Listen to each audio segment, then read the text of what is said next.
का प्रभाव। इसलिए मैं आपको चतुश्लोकी भागवत का ज्ञान देता हूं। नारद जी के सन्मुख व्यास जी महाराज बैठ गए समाधिस्थ होकर के।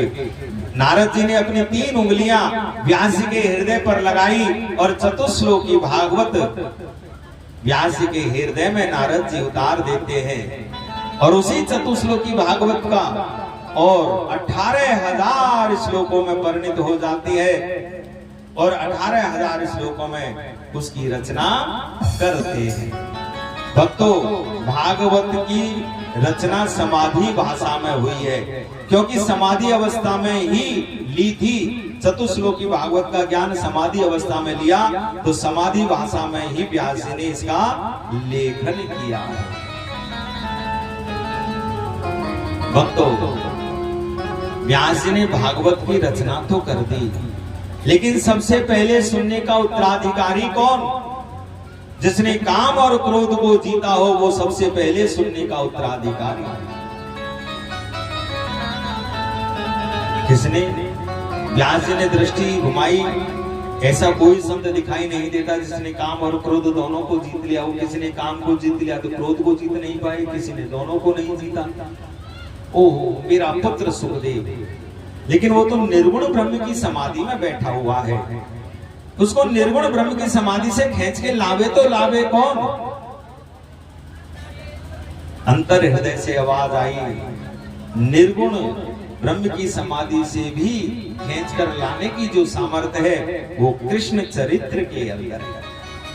करस्यति इति कृष्ण है, बलात् जीव के मन को अपनी ओर खींचे उसी का नाम कृष्ण है। जेमन पहल आदि शिष्यों को 2 श्लोक रटाए, एक में भगवान के स्वरूप का वर्णन, एक में भगवान के स्वभाव का वर्णन, और कहा जाओ फलाने वन में मेरा पुत्र सुखदेव समाधि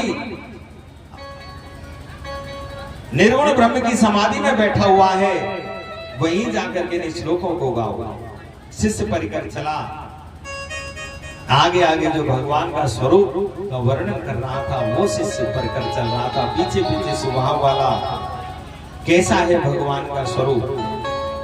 वरहा पीडम नटवर बपो कर्णयो कर्णिकारम बिभ्रतवासे कनक कपिशम वैजयंतीं च मालां रंध्राण वेणोरधर सुदया पूरयन् भोग वृंदेर वृंदारण्यम स्वपद रमणम प्राविशद गीत कीर्ति। जो भगवान के स्वरूप के वर्णन के शब्द श्री सुखदेव जी महामुनि के कानों में पड़े, समाधि खुल गई, आंख खुल गई। ओहो, काश को इतना भी सुंदर हो सकता है, कितना सुंदर। वराहपीडम, वराहपीड मतलब मोर के पंखों का जिन्होंने मुकुट लगा रखा है। नटवर बपु, नट और वर, बपु यानी श्रेष्ठ। देखिए नट बहुत अच्छा सस्ता है, वर भी यानी दूल्हे भी बहुत अच्छा सस्ता है। नट आपके काम में आते होंगे, कभी गुजरी बनर, कभी पागल बनर, कभी शंकर भगवान, कितने अच्छे सस्ते अचानक अपने सामने आ जाए तो डर जावे अपन, नहीं क्या? और वर यानी दूल्हा भी बहुत अच्छा सस्ता है, सस्ता है। रही से ही कमी बाकी भाभी पूरी कर दे, कोई काजल लगा रहे, कोई नहीं करे। अच्छा, दूल्हा इतना क्यों सस्ता है? कारण क्या है? क्योंकि भैयान को जीवन में एक ही बार सजवे को मौका मिला है, दूल्हे बने। और मैया तो रोज ही 16 श्रृंगार करे, बोलो राधे राधे। भैया तो फिर लून तेल लकड़ी के ही चक्कर में पड़े रहे, उनको फिर पाउडर लगावे को मौका ना मिले भैया को, फिर उनको पाउडर दो। और मैया रोज ही 16 श्रृंगार करे महाराज, सही बात है। लेकिन भगवान का स्वरूप कैसा है? नट और वर, बपु यानी श्रेष्ठ, दोनों से श्रेष्ठ। पीली कनेर के पुष्प भगवान के दोनों कानों में लगे हुए हैं, दिव्य पीतांबर धारण किए हुए हैं, अधरों पर मुरली रखी हुई है, वैजंती माला भगवान के गले में लटक रही है। वैजंती माला, यहाँ पर इस श्लोक में जो वैजंती माला का वर्णन है, ये ग्वाल वालों ने जो वन के पुष्पों को चुन चुन करके जो माला बना दी है और माला भगवान के गले में डाल रखी है, वो माला भगवान के चरणार बिंदों तक लटकी हुई है, लहरा रही है वो माला। उस माला का वर्णन इस श्लोक के अंदर है। एक और आती है वैजंती मणियों की माला, वो नहीं, इसमें उस माला का वर्णन नहीं है। अधरों पर मुरली रखी हुई है, वेणु निनाद करते हुए वृंदारण की भूमि में गाय और ग्वाल वालों से घिरे हुए मेरे गोविंद की अपूर्व शोभा हो रही है। श्री सुखदेव जी महाराज कहते हैं, भैया और बताओ ना, और कैसो सुंदर है। शिष्यों ने कहा और सुनने हैं तो हमारे गुरु जी के पास चलो। और सुखदेव जी ने सोचा होगा कोई सुंदर स्वभाव खराब हुआ तो, ऐसी सुंदरता का क्या मतलब, हम उसके पास जाकर उसका स्वभाव खराब निकल जाए तो बेकार उसकी सुंदरता होगा। चलो अपने तो भगवान के भजन में बैठते हैं। जैसे ही भजन करने के लिए बैठे, पीछे से दूसरा शिष्य परिकर आ जाता है। अहो वकीयम स्तन कालकूटम जिगांसया पाययदप्य साध्वी लेवे गतिं धातृचितां ततोन्यम कम वा दयालुं शरणं व्रजेम। अहो वकीयम, देखो वकी यानी पूतना राक्षसी अपने स्तनों पर कालकूट नाम का जहर लगा करके आई भगवान को मारने की भावना को लेकर के, लेकिन वहां रे मेरे दयालु कृपालु गोविंद पूतना के एक भी अवगुण की तरफ ध्यान नहीं दिया और जो मारने की भावना को लेकर के आई उस पूतना को भी धात्रोचित गति मैया यशोदा की ही गति प्रदान कर दी। कम वा दयालु शरणम व्रजे में, ऐसा दयालु कृपालु कोई मेरे गोविंद के अतिरिक्त हो सकता है। जो स्वभाव के बारे में जाना। अब तो भगवान सुखदेव उठे और दौड़े दौड़े आए, पिताजी पिताजी मैं भी भागवत सुनूंगा। व्यास जी महाराज ने जनक जी महाराज के पास भेजा।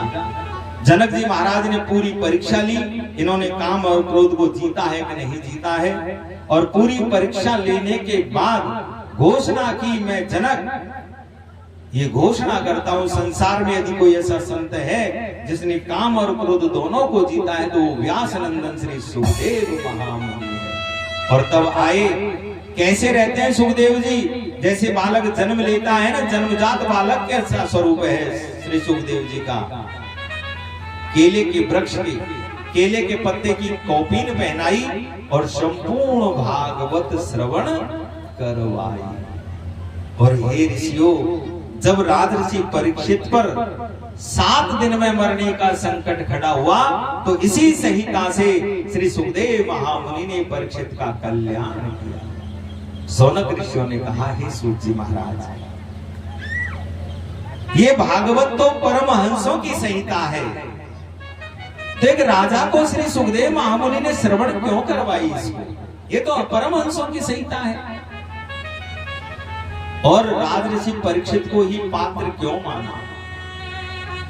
गोदोहन काल से ज्यादा एक जगह टिकने वाले नहीं, ऐसे परम वितराग श्री सुखदेव महामुनि। गोदोहन काल यानी एक गैया का दूध निकालने में 6 मिनट का समय लगता है। श्री सुखदेव महामुनि किसी अपने स्थान के अलावा अन्यत्र दूसरे स्थान पर 6 मिनट से ज्यादा नहीं टिकते थे। ऐसे सुखदेव महामुनि ने राजऋषि परीक्षित के सन्मुख 7 दिन तक बैठ करके किस प्रकार इस संहिता का श्रवण करवाया, ये सब हम जानना चाहते हैं। बोले इसके लिए तो मुझे महाभारत की ओर चलना पड़ेगा। और श्री सूत जी महाराज महाभारत के अंतिम युद्ध का हाल सुनाते हैं। यदा मृदे कौरव जयानाम वीरेश्वथो वीरगतिं गतेषु भृगोदरा वेद्य गदा विमर्शे भग्नोरुदण्डे धृतराष्ट्रपुत्रे भग्नोरुदण्डे धृतराष्ट्रपुत्रे महाभारत के अंतिम युद्ध में विशाल भीमसेन की गदा से दुर्योधन का उर्दंड यानी जंगा का भेदन हो जाता है। मूर्छित होकर के दुर्योधन रणभूमि में गिर जाता है। अर्धमूर्छित अवस्था में ही रणभूमि में छोड़ करके पांडव सब अपने अपने शिविर में आ जाते हैं। अश्वत्थामा दुर्योधन का मित्र दुर्योधन के पास में पहुंचता है और जो दुर्योधन की दुर्दशा देखी दुखी हो जाता। कहा, हे मित्र, जानते हो तुम्हारी यह दुर्दशा क्यों हुई है? क्योंकि अब तक तुमने जितने भी सेनापति तुमने अपनी सेना के बनाए वो सब पांडवों को चाहने वाले सेनापति बनाए। चाहे भीष्म पितामह हो, चाहे द्रोणाचार्य हो, चाहे कर्ण ही क्यों ना हो, उसने भी प्रतिज्ञा की मैं 4 पांडवों को नहीं मारूंगा, बाकी सब अर्जुन के अलावा और किसी को नहीं। इसी कारण से तुम्हारी ये दुर्दशा हो रही है। बता मित्र, तेरी अंतिम इच्छा क्या है? मैं पूरी करूंगा तेरी इच्छा। मैं तुम्हारे दुख को देख नहीं सकता। दुर्योधन ने कहा, हम 100 भाई थे, एक भी नहीं बचा। मेरे शत्रु 5 थे, एक भी नहीं मरा। किसी एक का सिर ला करके दे दो। और रणभूमि में अर्धमूर्छित अवस्था में पड़े हुए दुर्योधन ने मिट्टी से ही और सेनापति के रूप में अश्वत्थामा का तिलक किया और अश्वत्थामा ने प्रतिज्ञा की कि तू एक की बात करता है, मैं 5 का सिर ला करके तुझे देता हूं। आज तूने मुझे अपने सेना का सेनापति बनाया है महाराज। और अश्वत्थामा चल दिया। अब अश्वत्थामा विचार करने लगा, कोई पांडव गाजर मूली थोड़ी थे जिनको काट के लाके देते। काक उल्लू का न्याय समझ में आया। कौवे की उल्लू की बड़ी शत्रुता होती है, दोनों एक दूसरे को देख नहीं सकते। लेकिन विधाता की विडंबना क्या है कि कौवे को रात में दिखाई नहीं देता, उल्लू को दिन में दिखाई नहीं देता। यदि रात्रि में उल्लू की दृष्टि वृक्ष पर बैठे हुए कौवों पर पड़ जाए तो सबको मार देता है, और दिन में यदि कौवों को उल्लू दिखाई दे जाए तो उल्लू को नहीं छोड़ दे कौवे। रात में जाऊंगा, सोते हुए पांडवों का सिर काट करके ला करके दे दूंगा। लेकिन कहा है, जाको राखे साइया मार सके ना कोई, बालन बाको कर सके जो जग बैरी होए। जिनके ऋषपाल गोपाल धनी उनको बलभद्र कहा डर नहीं।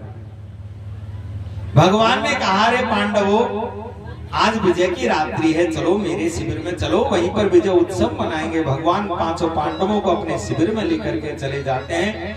द्रौपदी से 5 पांडवों के द्वारा 5 पुत्र जन्मे, जो देखने में अपने पिता के ही तुल्य लगते थे। अपने अपने पिता की सैया पर आकर के सो जाते हैं। अर्धरात्रि को अश्वत्थामा आता है और पांडव पुत्रों को पांडव समझ करके सोते हुए पांडव पुत्रों का सिर उतार लेता है और ले जा करके दुर्योधन को दिया। ले मित्र, तू एक की बात करता था, मैं 5 का सिर लाया। दुर्योधन हैरान रहे। सिर को उठा करके, भीम का सिर समझ करके एक सिर को उठाया और देखा, खिन्न मना। अरे पांडव नहीं, पांडव पुत्र हैं, इनको मार करके तो तूने हमारे वंश को ही निर्वंश कर दिया, कोई पानी देने वाला भी नहीं छोड़ा। देखिए कितना दुष्ट था, लेकिन अंतिम समय में तो उसको अपने वंश की आई ही कि तूने हमारे वंश को ही निर्वंश कर दिया, इनसे मेरा क्या बैर है। और तत्क्षण दुर्योधन का प्राणांत हो जाता है। लेकिन अब अश्वत्थामा घबराया, यदि पांडव जिंदा है तो मुझे जिंदा नहीं छोड़ेंगे, और वहां से भागता है। प्रातः काल जैसे ही हुआ, देवी द्रौपदी ने अपने मृत 5 पुत्रों को जब देखा, रुदन कर उठी। माता शिशूनां निधनम सुतानां निशम्य घोरं परिताप्यमाना मेरे पुत्रों ने किसी का क्या बिगाड़ा था जो मेरे सोते हुए 500 पुत्रों का किसी ने वध कर दिया। करुण क्रंदन कर उठी, सारा कैरव समाज एकत्रित हो गया। देखिए, इनके वंश का नाम कैरव वंश ही था। ये तो पांडु पुत्र होने के कारण पांडव कहलाए। पांडव कोई वंश नहीं था, कैरव वंश था। पांडु पुत्र थे, पांडु के पुत्र होने के कारण। महाराज भगवान भी 500 पांडवों के साथ पधारे। भगवान ने कहा, हे देवी, ये दुष्कर्म तो मुझे अस्वस्थामा का कारण पड़ता है। अर्जुन ने कहा, देवी चिंता मत करो, मैं प्रतिज्ञा करता हूं सूर्यास्त से पहले आपका अपराधी आपके सामने होगा। भगवान के द्वारा संचालित रथ पर बैठ गए और अस्वस्थामा का पीछा किया। और जो अस्वस्थामा ने भगवान के सहित अर्जुन को आते हुए देखा, घबरा गया और घबरा करके अर्जुन के ऊपर ब्रह्मास्त्र का प्रयोग कर दिया। अर्जुन ने भगवान के चरण पकड़ लिए, हे केशव, इसने तो मेरे ऊपर ब्रह्मास्त्र चला दिया। भगवान ने कहा, डर क्यों रहे हो? कांटे को तो कांटे से ही निकाला जाता है। आप पर तो ब्रह्मास्त्र चलाना भी आता है, लौटाना भी आता है। आप भी ब्रह्मास्त्र का प्रयोग करो। और ब्रह्मास्त्र का प्रयोग भगवान के कहने से अर्जुन ने किया। दोनों ब्रह्मास्त्र जब टकराने को हुए, भगवान ने कहा, हे अर्जुन, दोनों ब्रह्मास्त्रों को अपने पास बुला लो, लौटा लो। भगवान के कहने से ब्रह्मास्त्रों को लौटाया। देखिए, भागवत में तो ये कथा इस प्रकार से है, लेकिन महाभारत में यही कथा दूसरी तरीके से है। महाभारत में किस प्रकार है? अश्वत्थामा पहुंच गया था व्यास जी के आश्रम पर, दुष्कर्म करके पहुंच गया व्यास जी। भगवान अश्वत्थामा का पीछा करते करते पहुंचे व्यास जी के आश्रम पर। जो अर्जुन को आते हुए अश्वत्थामा ने देखा, व्यास जी की कुटिया से एक सरकंडा लिया अश्वत्थामा ने और उसी पर ब्रह्म मंत्र फूंक दिया और ब्रह्मास्त्र में बदल दिया, अर्जुन के ऊपर चला दिया। भगवान के कहने से अर्जुन ने भी ब्रह्मास्त्र चलाया। व्यास जी ने देखा दोनों ब्रह्मास्त्र टकरा गए तो प्रलय हो जाएगी। आकाश में जाकर के व्यास जी ने दोनों ब्रह्मास्त्रों को ऐसे रोक दिया हाथों से, दोनों ब्रह्मास्त्रों को रोका और कहा, ये दिव्यास्त्र है, यदि ये टकरा गए तो प्रलय हो जाएगी संसार में, इसलिए हे अर्जुन, अपने ब्रह्मास्त्र को वापस लौटाओ। व्यास जी के कहने से अर्जुन ने अपना ब्रह्मास्त्र लौटा लिया। बोले, हे अश्वत्थामा, अपना ब्रह्मास्त्र लौटाओ वापस। अश्वत्थामा ने कहा, हे गुरुदेव, मुझ पर चलाना ही आता है, लौटाना नहीं आता। बोले, जिस दिव्यास्त्र को लौटाने की विद्या आप में नहीं, उस दिव्यास्त्र को आपने चलाया ही क्यों? हर दिव्यास्त्र की विद्या होती है चलाना और वापस लौटाना। आपने इस दिव्यास्त्र को क्यों चलाया? हे गुरुदेव, अपराध को क्षमा करो। मैंने इस ब्रह्मास्त्र को 500 पांडवों के ऊपर छोड़ा है। मैं इसकी दिशा बदल सकता हूँ, पांडवों से अलग दिशा इसकी बदल सकता हूँ, लेकिन जाएगा ये पांडव वंश के ऊपर ही। व्यास जी ने देखा पांडवों को बचाना जरूरी है, बोले दिशा बदलो इसकी। और तब पांडवों से दिशा को हटा करके उत्तरा के गर्भ के ऊपर उस ब्रह्मास्त्र को छोड़ा। उस दिशा को बदलकर उत्तरा के गर्भ की ओर दिशा की। महाभारत के अंदर इस प्रकार से है ये कथा। इधर ब्रह्मास्त्रों को तो लौटाया और दौड़ करके बंदी बना लिया। भगवान ने कहा, बंदी क्यों बनाते हो, इसको मृत्यु दंड दो। बोले, मृत्यु दंड तो दूंगा, लेकिन मैंने वचन दिया है देवी द्रौपदी के सामने ले जाकर के दूंगा, वो निर्णय करेंगे। ले जाकर के देवी द्रौपदी के सामने छोड़ा। ले देवी, तुम्हारा अपराधी तुम्हारे सामने है। जो देवी द्रौपदी ने अश्वत्थामा को देखा, भावना ही बदल गई। मुंचताम में से ब्राह्मणों नितराम गुरु, छोड़ दीजिए, ये ब्राह्मण है, गुरु पुत्र है। गुरु पुत्र तो गुरु की तरह ही वंदनीय होता है। छोड़ दो, भूल गए अपने गुरु के उपकारों को। धनुर्विद्या के जो रहस्य आपको दिए, अपने पुत्र को भी नहीं दिए। छोड़ दो। मुझे तो अपने पतियों का अवलंब प्राप्त है, लेकिन इनकी माता कृपी द्रोणाचार्य जो युद्ध में समाप्त हो चुके हैं, उनके बुढ़ापे का एकमात्र सहारा उनका ये पुत्र, यदि इसको तुमने मार दिया तो गुरु माता कृपी का क्या हाल होगा? उनका बुढ़ापे का सहारा कौन रहेगा? छोड़ दीजिए। धर्मराज युधिष्ठिर जी ने कहा, बिल्कुल ठीक कह रही है देवी द्रौपदी, ये ब्राह्मण है, गुरुपुत्र है, गुरुपुत्र है बन रही, और ब्राह्मण का तो दैहिक वध हो ही नहीं सकता। ब्राह्मण का दैहिक वध नहीं करना चाहिए, छोड़ दीजिए। अर्जुन ने कहा, देवी इसने आपके 5 पुत्रों को मारा है। बोले, मैं जानती हूं पुत्र पीड़ा क्या होती है, छोड़ दो। धर्मराज युधिष्ठिर देवी द्रौपदी का जब एक मत हुआ, भीम ने कहा, अर्जुन तूने छोड़ दिया तो मैं नहीं छोड़ने वाला। अब भीम और अर्जुन का एक मत बिल्कुल नहीं छोड़ेंगे, और देवी द्रौपदी धर्मराज युधिष्ठिर जी का एक मत, इसको मृत्यु दंड दंड। क्या किया जाए, मार दिया जाए या छोड़ दिया जाए? भगवान के पास पहुंचे, प्रभु आप यहाँ खड़े हो, वहां बात उलझ रही है। बोले, भैया आपका घर का मसला चल रहा था। बोले, नहीं प्रभु आप ही निर्णय करो। बोले, हमसे पूछते हो तो हम तो वही कहेंगे, तस्मात् शास्त्रम प्रमाणम ते कार्य कार्य व्यवस्थित हो। जैसा शास्त्रों में लिखा है, प्रामाणिक है, वही बात हम आपसे कहेंगे। बोले, आपके शास्त्र क्या कहते हैं?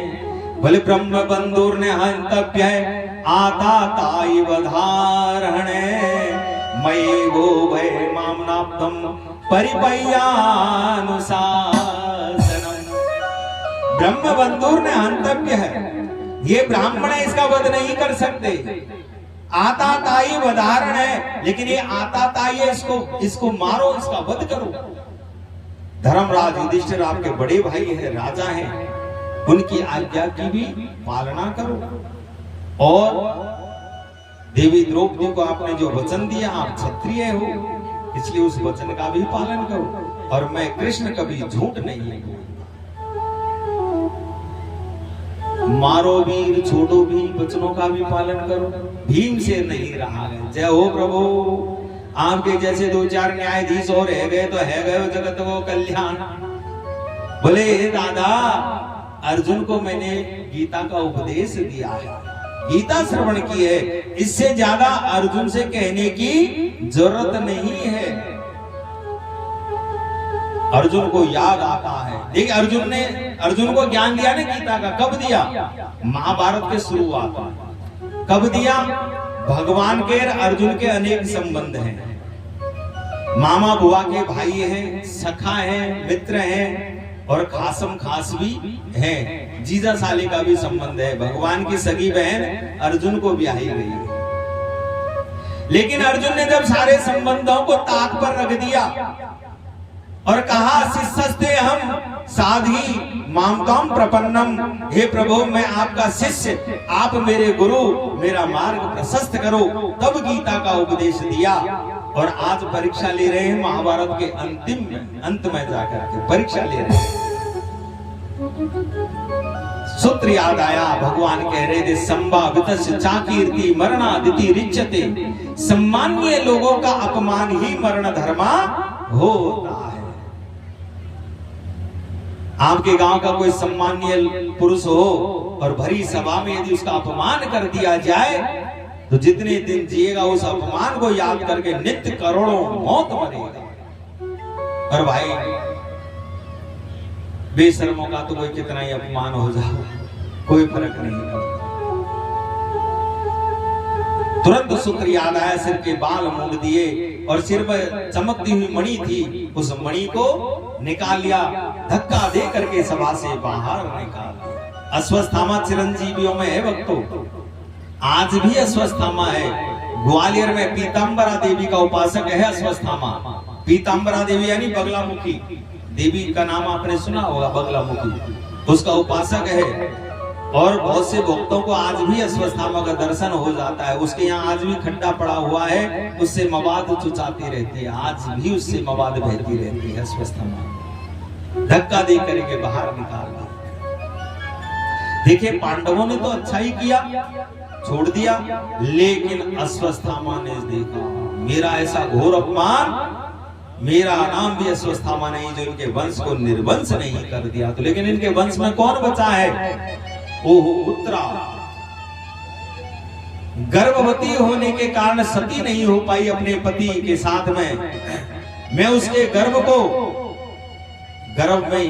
गर्भस्थ शिशु को गर्भ में ही नष्ट कर देता हूं।